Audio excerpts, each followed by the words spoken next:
An artist never works under ideal conditions. If they existed, his work wouldn't exist. For the artist does not live in a vacuum. Some sort of pressure must exist. The artist exists because the world is not perfect.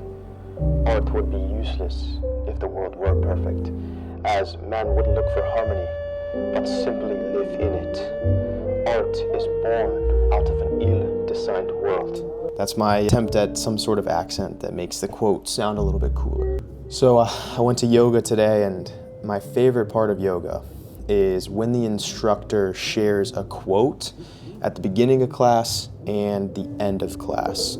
So today I was in yoga, and the instructor said the quote from Nietzsche, which was, "And those who were seen dancing were thought to be crazy by those who could not hear the music." I think it's something like that. And if there's anything I learned from 3 years of sales, it's that humans will remember the beginning and the end, but we get lost in the middle. Just think about that a little bit. In the pursuit of anything great, we often get stuck in the future.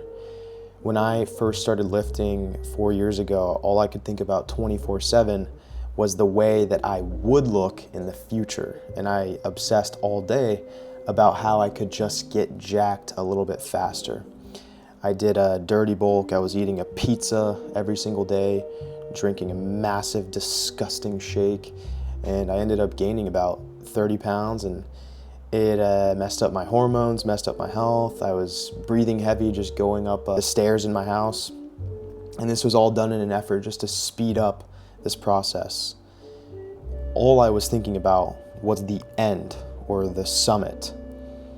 And then consider the opposite. Anytime a famous person or a rich person is asked for advice, they'll just tell you, enjoy the journey.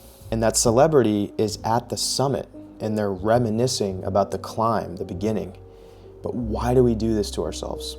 And the Tarkovsky quote really resonates for me, especially since it's still the beginning of a new year.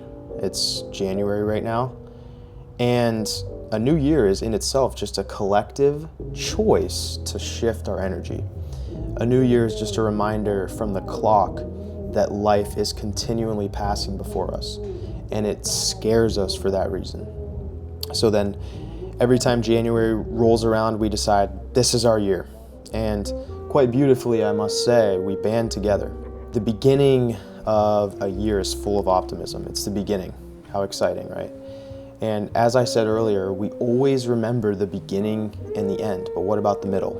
Infamously, gyms are always packed for 2 to 3 weeks into January, but if you hang around until March, things end up returning to an equilibrium. This is the middle. But nobody talks about the middle, at least not while they're in it. Nobody romanticizes the middle. Nobody romanticizes doing the work that seems pointless to all of society. For me, this is my 470th YouTube video. It's been almost 2 years. I'm not famous. I haven't made a single dollar from doing this. And for the past 6 months, I've only gained 200 subscribers after posting every single day. I will dedicate 24 plus hours into a video and get 15 views. It's humorous, really, but I still on. And I not only find it humorous, but I find it beautiful. You may be familiar with the myth of Sisyphus, and it's about a man whose punishment is just an eternal lack of meaning, aka a lack of results. His punishment is to have to push a circle rock up a hill forever. And it just rolls back down over and over and over.